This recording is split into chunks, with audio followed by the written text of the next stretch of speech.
that we find in our congregations. We share similar values, even as we bring different ways of working and our unique gifts to our shared activities. Our bouquet of flowers that we shared during our time for all ages is a metaphor for our fellowship.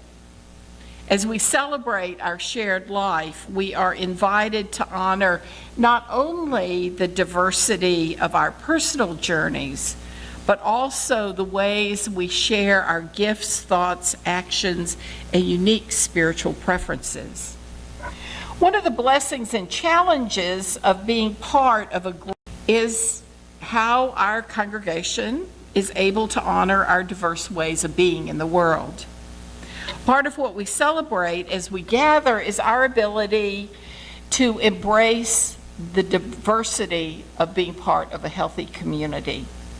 By honoring our different ways of being, we are giving an opening through which we can understand that people don't see the world the way we do.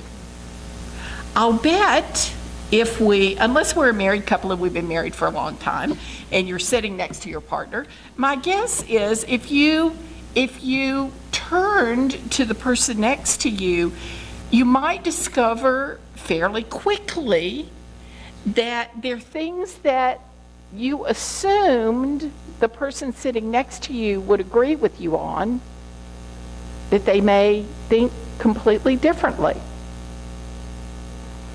That is a wondrous gift. It's a challenge sometimes, but it's a wondrous gift. We might travel to far-flung places or explore new communities so that we might experience and glimpse how others live and think. And many of us do travel to far-flung places. Yet I'll bet that we could probably use a passport to learn about each other right here in this community. And that's a real gift for those of us who are close to us, and suddenly we realize when we're in a religious exploration class or serving on a committee that we do have different worldviews. How we see and hear and think about the world may be different as those we might encounter in another country or another part of this country. Although I have to admit that being a Southerner, there are certain cultures in this country farther north that sometimes I don't understand. And people from there don't understand me either. So I'll just lay that out. Each of us has personal preferences based in part on our personality type.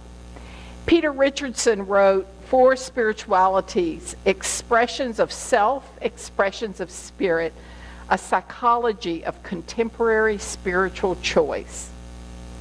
Now, Richardson was deeply inspired by Jung's work, and it called him to look at the religious life through the lens of archetypes, using Jung's understandings of the human psyche, which he weaves together with insights from the Myers-Briggs personality inventory.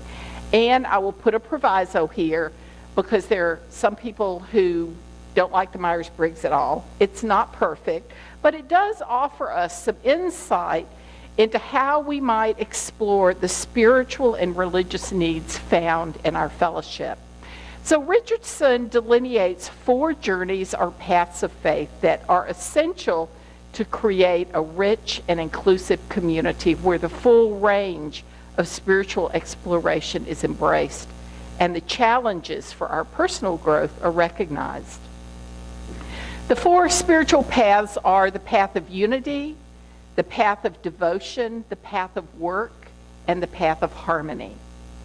We have only to look at our affirmation to see these paths articulated.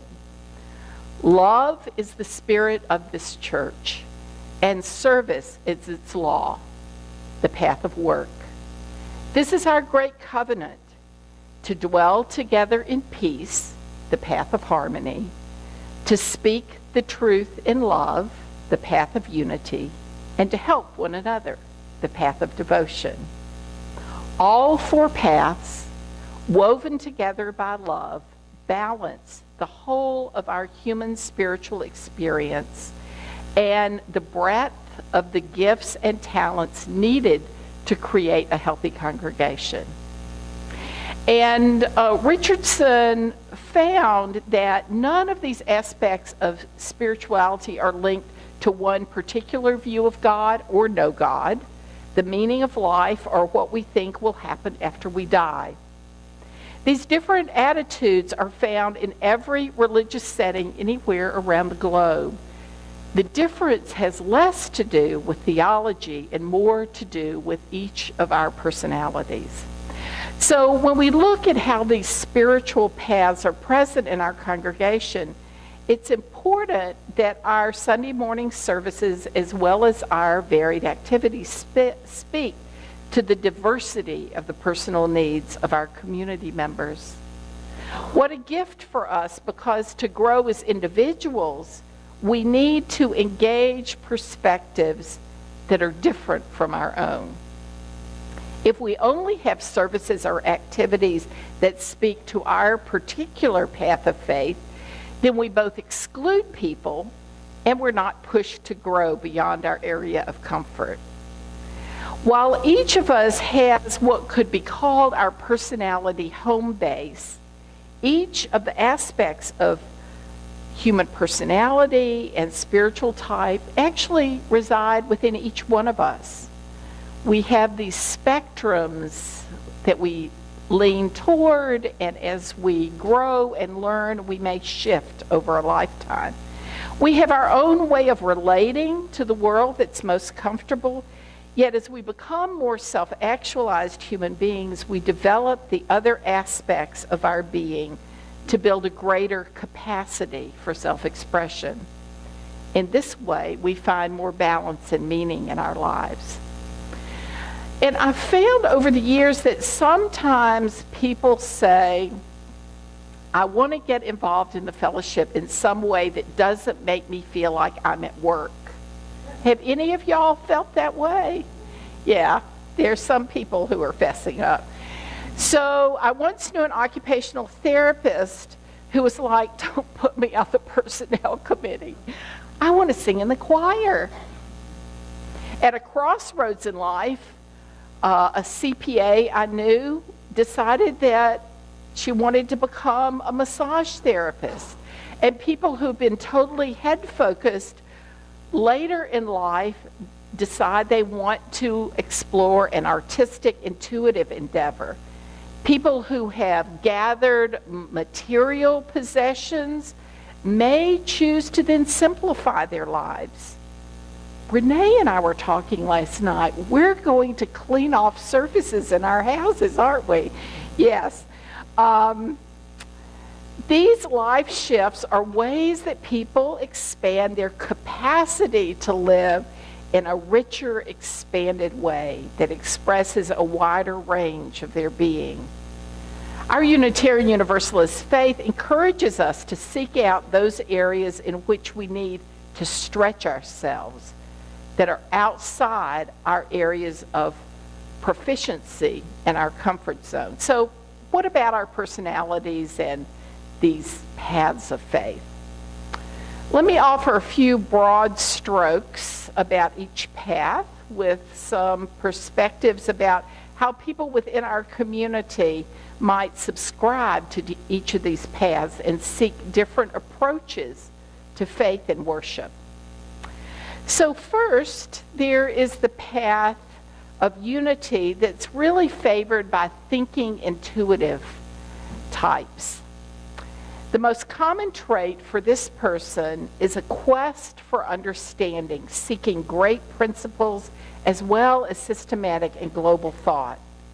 These folks tend to have a worldview of modern science and philosophical perspective.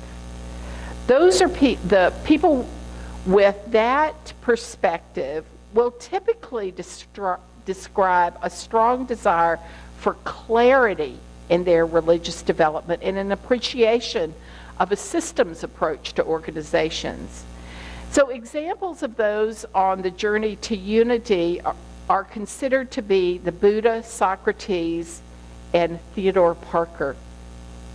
These folks like to bring all the data to the meetings, see ignorance as the root of all evil, are good at synthesis and the systematic big picture.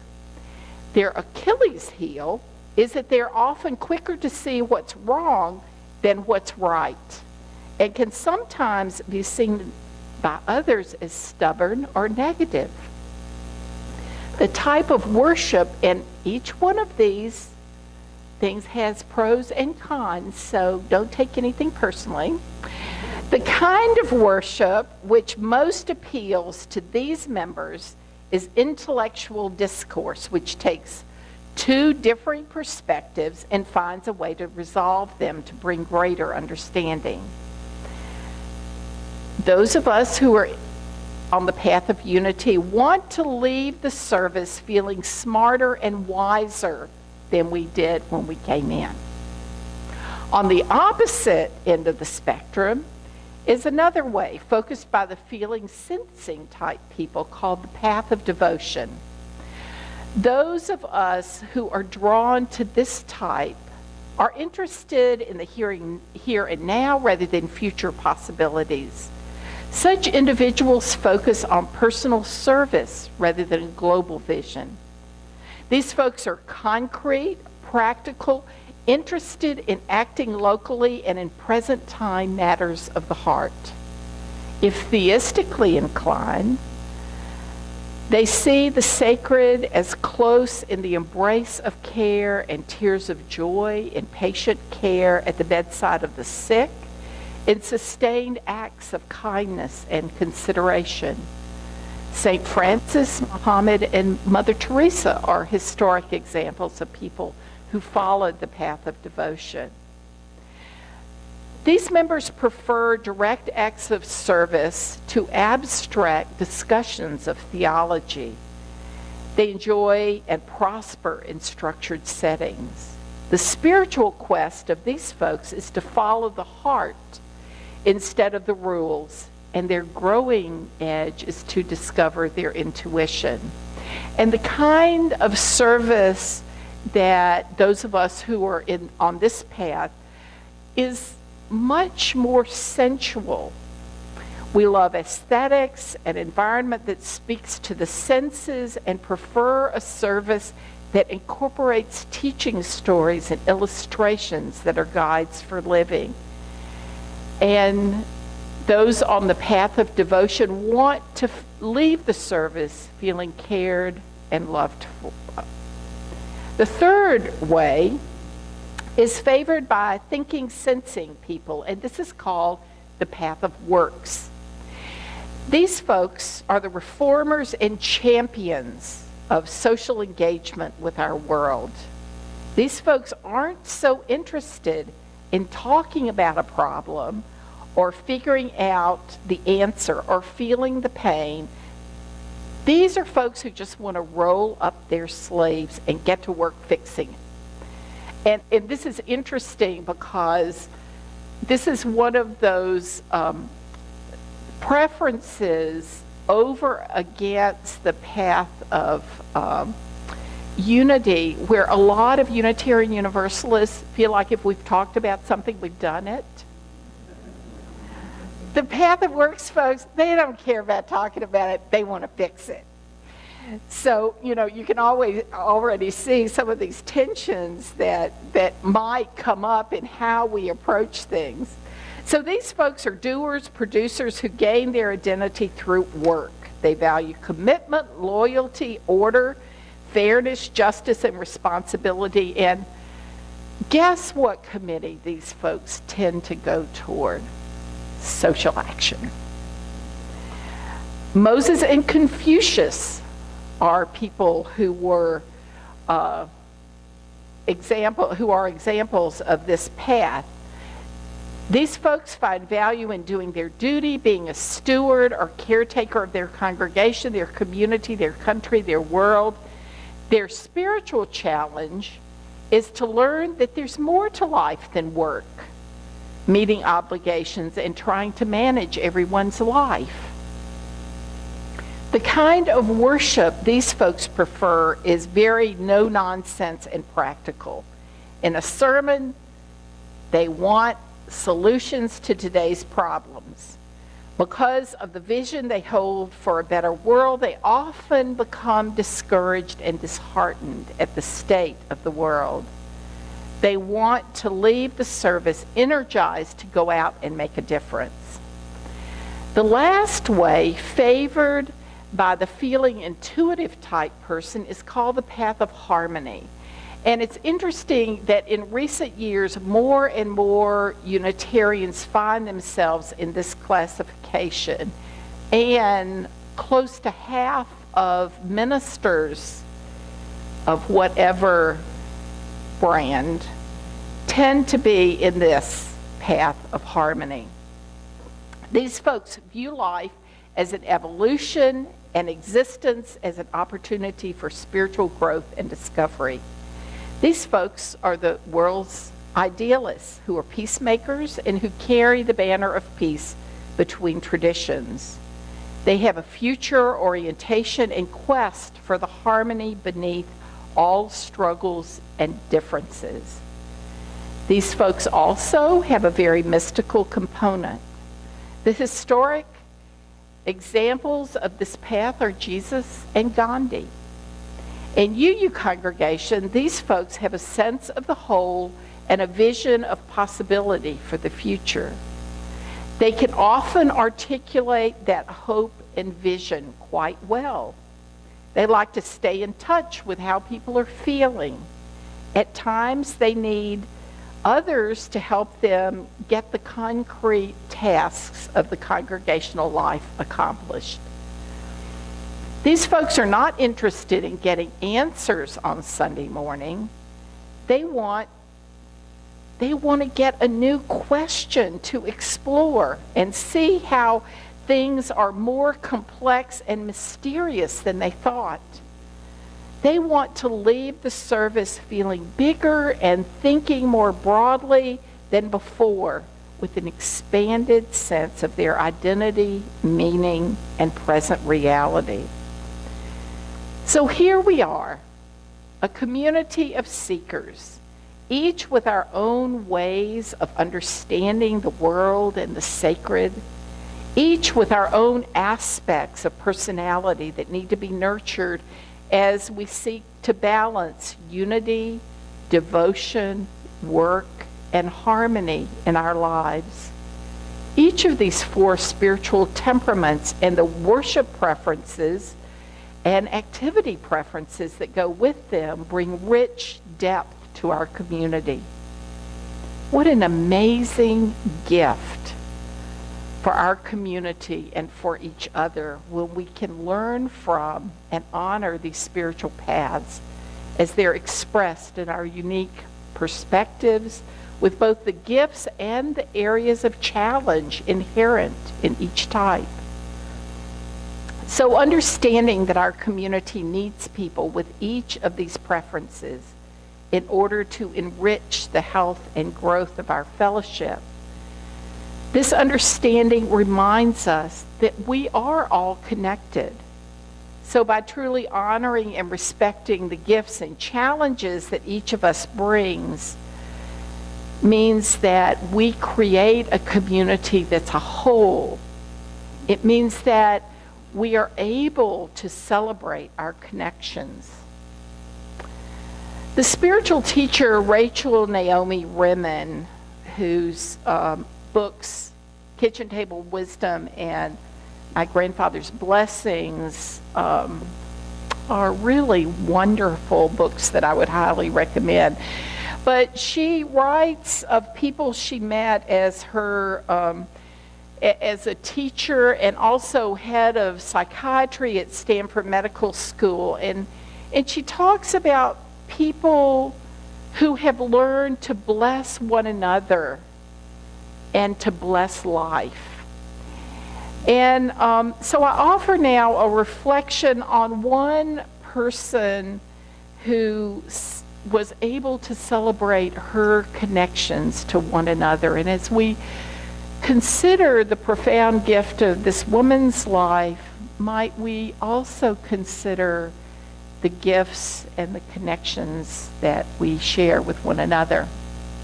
She writes, "We strengthen life anytime that we listen generously or encourage someone to find meaning or wonder about possibility or dream or hope or escape from self-judgment and inner criticism or know that they matter. Anytime we share someone's joy, we bless the life in them." Jessie does this as naturally as she breathes. Her own life has not been easy. Nonetheless, she is a celebrator, a deeply happy person. Although she's had 2 episodes of colon cancer and many professional disappointments, her joy in life is tangible. I smile whenever I'm in the same room with her. So does everyone else. She is always one of the first to celebrate someone's birthday, to remember anniversaries, to congratulate people on their successes, whether she knows them well or not. So Jessie is one of the first people to call when something good happens to you or to someone you love. She is there to listen to the whole story with delight. Often when you finish talking to her, you feel even better about what's happened, luckier than before. Once, as we were sitting together in a doctor's office, waiting the lab results of her 6-month chemotherapy checkup, I had asked her about her joy in life. Her own life had been so hard. Didn't she feel envious of others who had things she did not? She smiled at the thought and shook her head. "Then what is your secret?" I had asked her, laughing. Suddenly serious, she replied that it seemed to her that joy was not something personal. When I looked at her baffled, she explained she has found that if you are genuinely happy for them, people are very generous with their joy and share it with you open-heartedly. When something good happens to the person next to me, I'm there to celebrate it with them. Their good luck makes me feel lucky. I rejoice with them about it as fully as if it was happening to me," she told me. "It makes me really happy." She paused and looked thoughtful. "Of course, then it is happening to me," she said with a grin. When Jessie was first diagnosed, her cancer had spread. Despite this, her surgeon had operated and removed as much of the cancer as he possibly could, but he couldn't remove it all. "We need to keep her comfortable for as long as we can," he told me. But that was 15 years ago. It makes you wonder, when you strengthen the life around you, perhaps you strengthen the life within you.